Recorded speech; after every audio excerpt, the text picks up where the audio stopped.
Ce jour dédié pour le Shema de Ora Aviva Bat Michel Bezrat Hashem. On continue sur les lois des Tfilin.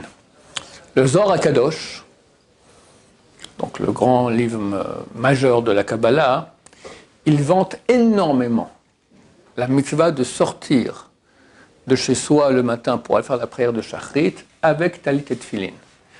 Mettre talit et Tfilin chez soi à la maison. Quand on sort, on pose la main sur la mezouza, on dit Shema Israël.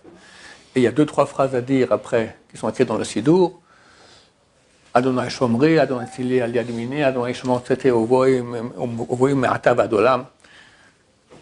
El Shaddai Yivrech Oti V'Tani Rachamim. Voilà, c'est la phrase qu'on dit comme ça quand on sort après avoir dit Shema Israël sur la mezouza. Et on rentre avec les tefilin dans la synagogue. Et quand on rentre, même sur la mezouza, on se prosterne et on dit, c'est écrit aussi dans le Sidour, Vani Bo V'Chasdecha Bo V'Techa Shtecha V'Elechal Kodshecha. Et moi, dans ta grande bonté, je viendrai dans ta maison, je me prosternerai devant le palais de ta sainteté. Et c'est bien de penser à ce moment-là au mérite des 3 patriarches. Grâce à ta grande bonté, Chesed, c'était un Chesed d'Abraham, c'est grâce à Abraham. Je me prosternerai devant le palais de ta sainteté, c'est par rapport à Yitzhak, qui faisait un service de Dieu très grand, était prêt à se sacrifier. Biratecha, c'est le dernier mot que je voulais dire auparavant, Biratecha avec ta crainte. La crainte, c'est Yaakov Avinu. Et voilà. Donc c'est une très grande mitzvah. Si on ne peut pas faire ça, au moins, c'est écrit au moins, on va dire quelqu'un, je ne sais pas, il habite Paris, il ne peut pas mettre chez lui talit tefilin, sortir, aller prendre le métro, comme ça arriver à la synagogue, d'accord? Mais s'il peut arriver à une chambre attenante à la synagogue, là-bas, mettre talit tefilin, et après, avec ça, rentrer dans la synagogue. La mitzvah n'est pas entière parce que c'est mieux de sortir de chez soi, mais au moins on peut faire la moitié de la mitzvah, sortir de chez soi sans talit tefilin, mais rentrer dans la synagogue avec talit tefilin. Ce que j'ai dit à des gens quand même ce matin, d'accord? Il y en a un qui met ses tefilin juste à côté de mon bureau dans la petite chambre là-bas, c'est très bien, on peut le mettre ici, puis rentrer comme ça, d'accord? Ici, c'est déjà un peu la synagogue, donc je ne sais pas si c'est le mieux. Le mieux, ou dans vos chambres, le mieux c'est dans vos chambres. Vous mettez dans vos chambres, vous sortez, voilà, c'est pas compliqué, il n'y a pas de métro, rien du tout. Faites cette grande mitzvah, oui. On peut faire Netila dans les chambres, mais j'ai oublié, vous avez dit qu'il fallait faire un truc pour pouvoir faire Netila. Oui, Netila dans les chambres, c'est pas valable pour. C'est pas même. Et il faut aller au lavabo qui est hors des toilettes. Donc quand tu te lèves, tu fais dans les toilettes, sans bracha. Puis après, quand tu as tout fini, tu t'es habillé, etc., tu vas à un endroit où il y a un lavabo qui est hors des toilettes, là-bas tu fais Netila Tedaim avec bracha. Et après, tu reviens dans ta chambre pour mettre les tefilin. Maintenant, on peut faire dans les toilettes si on veut. Le problème, c'est parce qu'il y a la cuvette dans les douches. Alors, on peut faire Petsurat HaPetach, une forme de porte dans les toilettes qui fait que ça fera 2 chambres. Comment? Il faut 2 piquets qui fassent 80 cm de haut, donc 2 petites planchettes qu'on colle pour que ça tienne sur les murs, et exactement perpendiculaire aux planchettes, on colle sur le plafond un fil. Ça s'appelle une porte. Dès lors, tu n'es plus dans les toilettes. Quand tu es hors de l'autre côté, tu n'es plus dans les toilettes. Donc tu peux faire Netila Tedaim, tu peux tout faire normal, comme si tu peux faire le Moussaf de Kippour, d'accord, là-bas. Pas en face de la cuvette, parce que des fois, il y a encore de l'urine ou des choses sur la cuvette, c'est pas problème. Mais tu tournes le dos, tu peux faire le Moussaf de Kippour. Donc, au moins, si possible, essayez d'entrer dans la synagogue avec talit tefilin et dire les phrases que j'ai dit, qui sont écrites toutes dans le Sidour, c'est quelque chose de très grand. D'accord? Pas de problème, le fait qu'on ait déjà fait une échilade, de faire la bracha après. Non, non. On est toujours khaya sur le plus. On a parlé de cela dans les cours passés, je le répète rapidement vu que vous êtes tous nouveaux ici. Il y a 3 façons de faire, toutes sont bonnes. Il y a une qui préconise, tu fais Netila Tedaim avec bracha immédiatement. Mais c'est un problème, c'est d'habitude, tu as besoin d'aller aux toilettes. C'est un problème de lire une bracha comme ça. Alors, un autre avis qui dit, tu fais Netila Tedaim, après tu vas aux toilettes, tu ressors, tu refais Netila Tedaim, et là tu fais la bracha. Il y a un mec qui dit, pourquoi tu fais maintenant Netila Tedaim? Tu vas toucher tes chaussures, toucher ta peau, il faut refaire Netila Tedaim. Alors, finis tout. Quand tu es prêt pour la prière, tu refais une dernière Netila. Tu as fait la première en te levant. Après, tu peux parler, etc. Après, tu fais une dernière Netila, et là, tu fais la bracha sur la dernière Netila. Ces 3 avis existent, tous sont bons. S'habiller comme ça sans avoir fait Netila Tedaim, c'est bien ou c'est... Pardon, ça? On m'a dit qu'il ne fallait pas toucher des choses avant d'avoir fait Netila. Alors, le Ben Ishra a dit qu'il ne faut pas toucher des habits, rien, quoi que ce soit, avant de faire Netila Tedaim. C'est écrit ça dans le livre Ben Ishraï. Mais dans un autre livre qu'il a écrit plus tard, Od Yosef Rai, il s'est rétracté. C'est normal.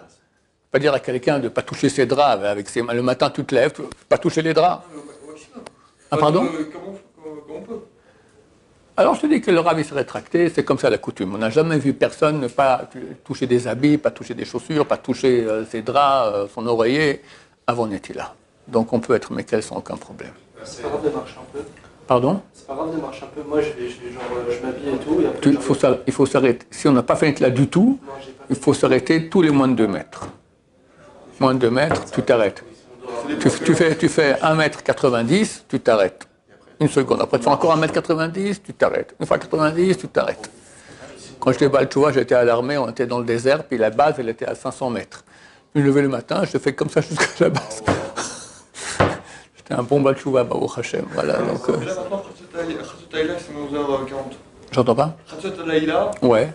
c'est 11h40. Tout ça, sa condition. Bon, on a passé de Tfilin, là, Niklat Daim. On a fait tous ces cours-là déjà.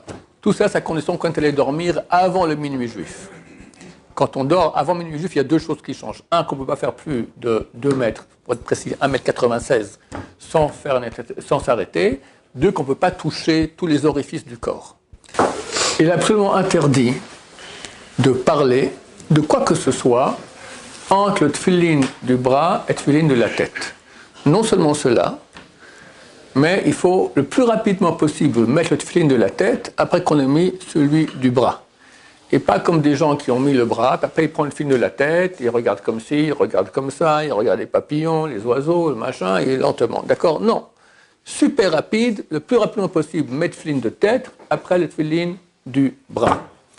Qu'est-ce qui se passe si on doit répondre? Il y a la kedusha, il y a un kaddish, il y a une bracha, quelqu'un fait le bracha à côté de moi, est-ce que je réponds Amen, est-ce que je réponds Yeshmei Rabba, est-ce que je réponds Kadosh? Réponse non.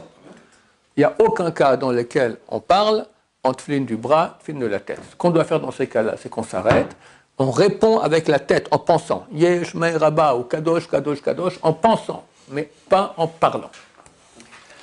Maintenant, si quelqu'un voit, par exemple, ici à 7h30, on commence la prière, il y a un kaddish. Lui, il est arrivé à 7h29, il commence à mettre le tefilin, et hop, le kaddish va arriver. Il va rater le kaddish. Ça vaut la peine de ne pas faire les 7 tours. Les 7 tours qu'on fait autour du bras, c'est une coutume. Ce n'est pas du tout essentiel. Alors on le fait, mais ce n'est pas essentiel. Alors qu'est-ce qu'on va lui dire à ce type-là? Regarde, tu vois que dans 20 secondes, il y a le kaddish. Tu as fait la bracha déjà. Tu ne peux pas arrêter. S'il n'a pas fait la bracha, fais pas la bracha. Il répond au kaddish, après tu mettras les tefilin. Mais il a fait la bracha, il commence à tourner, il voit qu'on arrive au kaddish. Il lâche tout, il prend le film de tête, il le met sur la tête, et il répond. Et moi, j'en ai vu beaucoup qui ne répondaient pas. Alors, il a raison de ne pas répondre. Mais c'est dommage, parce que tu aurais pu répondre si tu aurais mis le film de tête plus rapidement. Je ne peux pas, j'ai les 7 tours à faire. Réponse, ne fais pas les 7 tours. Tu laisses comme ça, tu mets le film de tête directement, tu réponds, et après, tu feras les 7 tours. C'est-à-dire qu'on peut parler quand on met autour du doigt, etc. Du moment que j'ai mis les films de tête, tout va bien. Maintenant, il ne faut pas le mettre forcément après qu'on ait fait les 7 tours. On peut les faire avant les 7 tours. Les doigts, de toute façon, c'est après la tête. Hein, de toute façon, les doigts. Mais même les 7 tours, on peut ne pas les faire, mettre directement la tête, et comme ça, on gagne du temps pour répondre Kaddish, Kedusha, etc. Si quelqu'un a répondu Kaddish, Kedusha, Amen, et on ne fait pas la bracha sur le tefilin de tête. Par contre, s'il a parlé de quelque chose qui n'a rien à voir, ni avec la prière, Kaddish, Kedusha, Barecho, etc., ni avec les tefilin. S'il a parlé d'une chose qui a à voir avec, il n'a pas le droit. Mais par exemple, il dit j'ai bien mis le tefilin du bras, il n'a pas encore mis celui de la tête. D'accord? Il dit, c'est bien là comme j'ai mis, il n'a pas le droit de dire ça. Mais admettons qu'il a parlé. Alors il met maintenant, il faut dire, tu n'as pas le droit de parler, il met le tefilin de tête sur la tête et ça va. Mais s'il a parlé d'autre chose, il parle que le Mashiach vient bientôt, c'est qui le président des États-Unis, d'accord? Il parle de n'importe quoi, même des choses bien, d'accord? Même de Torah, il doit refaire la bracha sur le tefilin de tête. Parce que le fait qu'il ait parlé, ça fait un arrêt entre la bracha qu'il a fait sur le tefilin de bras, et de refaire la bracha sur le tefilin de tête. Quelle bracha on fait sur le tefilin de tête? Une autre bracha. Sur celui du bras, on dit l'anier tefilin, sur celui de tête, al mitzvat tefilin. Achar kedeshanu ba mitzvotav mitzvanu, al mitzvat tefilin. Maintenant, il ne faut rien faire. Même un pauvre qui passe, il veut de l'argent, tu fais comme s'il n'y a rien du tout. S'il insiste, tu peux faire peut-être un signe comme ça, une seconde, attends, d'accord? Mais surtout pas lui parler, pas lui donner l'argent non plus, d'accord? entre tefillin du bras et la tête, on ne fait rien et on parle rien. Si on a parlé de choses de prière, Kaddish, Kedusha, Barechu, ou concernant les tefillin, on n'a pas le droit de le faire. Mais si on l'a fait quand même, on ne refait pas la bracha.